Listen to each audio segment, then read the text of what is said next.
welcome to Lisa Renard. We are still at the cottage and we're going home tomorrow, so I'm just trying to use up some old paints. Mitchie's still here. He's doing some crafts for my husband. So it's just me. However, the room I'm in has no air conditioning, so it's very hot. And these paints have been sitting in here and they've become very thin for me. That's not a great example. You can see now, normally, so they have a 1, 2, they have about a 2-second trace. I like a 3-second trace. What that means is things are gonna get melty. However, I don't want to waste my Behr to thicken them up. So that means I'm gonna adjust to my ingredients. That means I'm gonna be doing a Watercolor Bloom because I use thinner consistencies for the Watercolor Bloom. And I also use different layering for the Watercolor Bloom. So that means we're not looking for cells, we're looking for those beautiful petals and layers. Now, what Mitchie's been doing, Mitchell from Rain and Pours, he's done a bunch of videos trying to make parakeet cool because he thinks it's cool, I don't. But I figured, you know what, let's try it.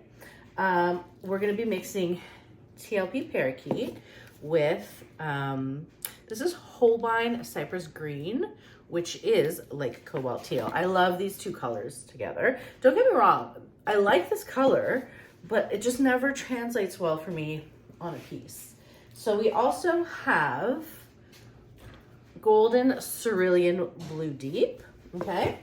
And I have some TLP Mermaid mixed up. And I think I'll use TLP Macaw, which is a blue-green gold interference. So we're going blues and greens. Normally, you know, I like to put a little warm in there. We're not doing that. Now, because I'm doing a Watercolor Bloom and the layering and opacities are very important, the Cypress Green, which is the teal, I'm pretty sure is opaque.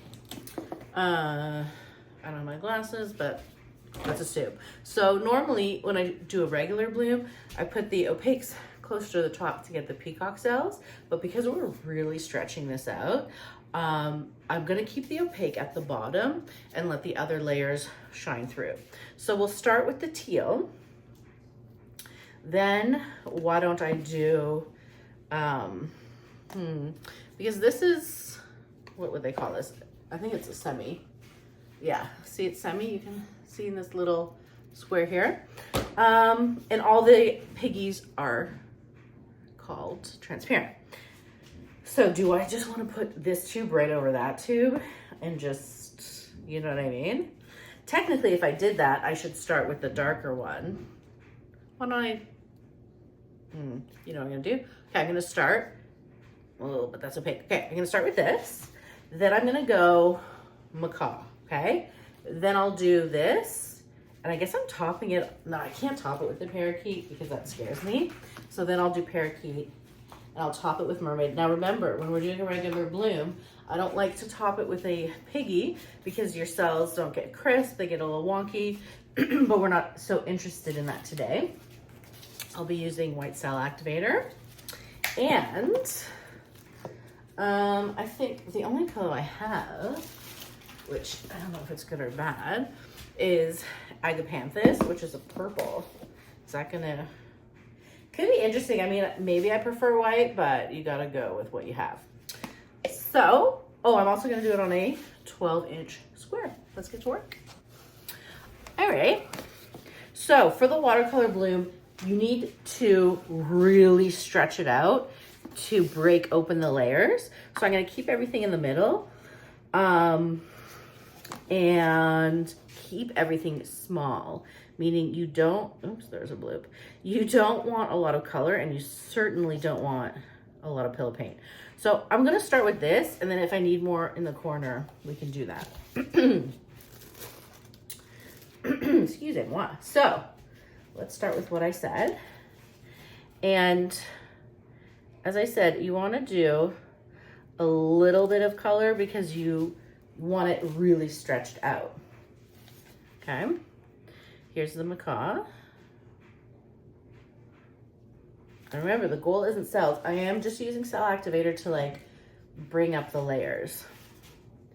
Here's the blue. Is that too much already? Could be too much. And then we'll go Now the other trick I have with the Watercolor Bloom is I do a double blow, where I blow the cell activator first a little bit, and then I catch the edge where there's no cell activator and blow that out to get those layers. Why don't I just do that so it's not so intense? Will that look weird? It could. Whatever, I'll go like that.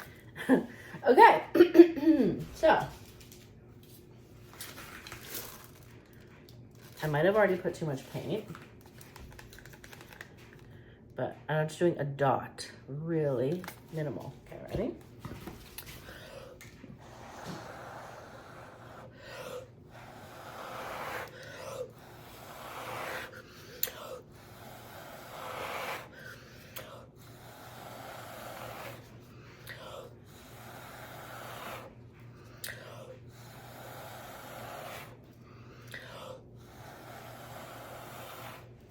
So you can see,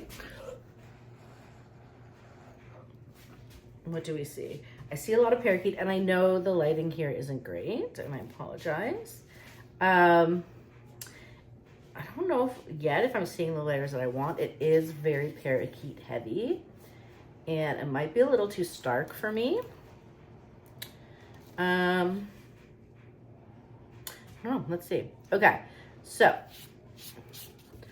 I'm gonna really start, I don't know if I'm just gonna spin it or stretch it. Let's see if we like it first. I'm not sure. There's some parts that are cool, definitely. All right, let me spin it first. I'm definitely gonna need more pillow paint, but I just wanna see, I wanna pop this bubble. Do I have a skewer? Yes, I do. You wanna get those bubbles out of the way so they don't ruin things for you. Okay. I don't know if the colors are a wow.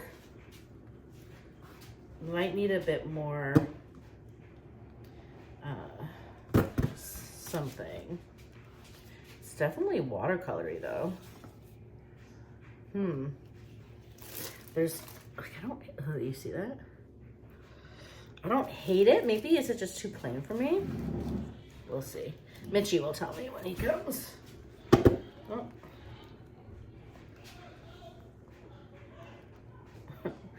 You might hear my husband and son screaming in the background. They're watching Modern Family.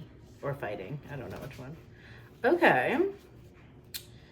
I don't know. It's definitely watercolory. And like I said, because the paints are thin, it might get melty. So I'm gonna keep, I don't know. Maybe I have to go look at it in a better light first. Like, I don't hate it.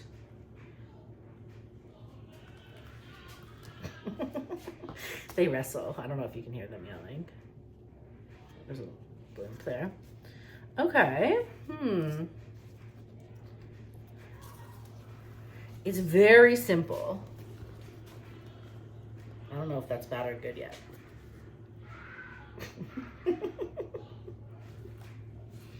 I hope you can hear them. Okay.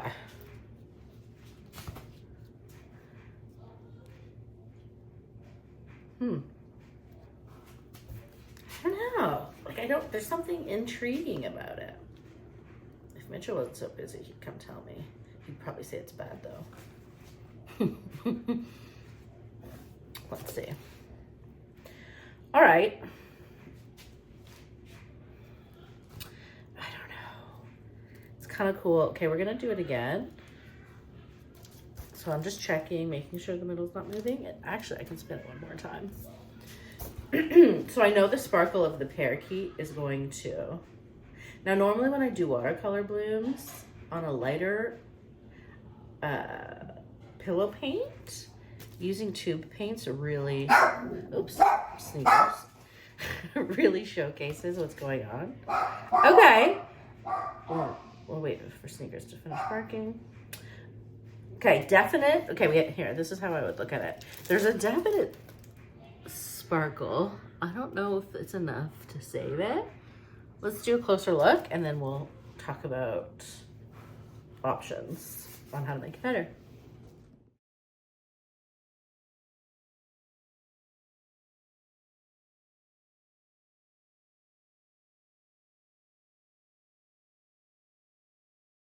All right, Mitchie's here, by the way. Hi. And he agrees there's something intriguing about it. I actually prefer the middle, and the parakeet, of course, again, didn't really do it for me. But I want to redo it just on a small one because there's like really cool depth within those blues. So let's just have fun with the little guy. And I'm going to retire parakeet yet again until Mitchell tries to make me do it. Promise I won't force you to use parakeet. It's not horrible. It's just, you know.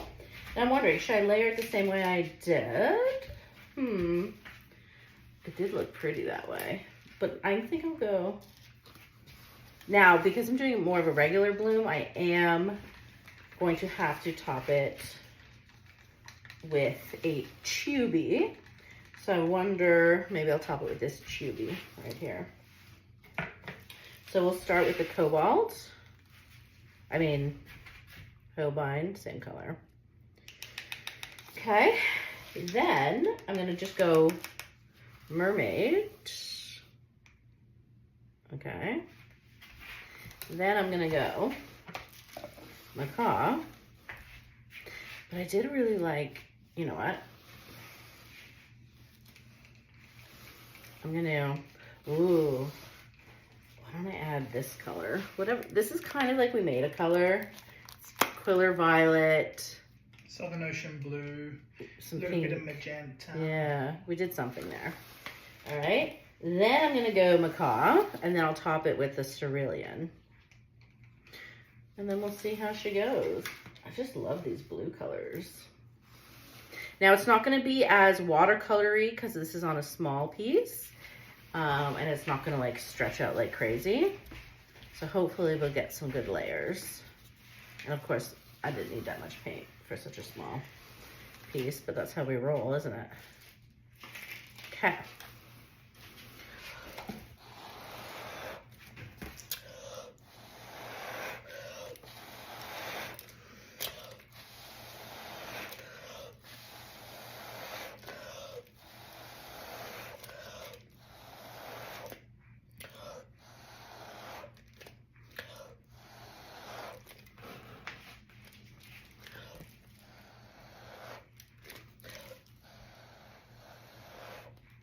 Leave it alone. Do not touch it. It's pretty. It's fantastic.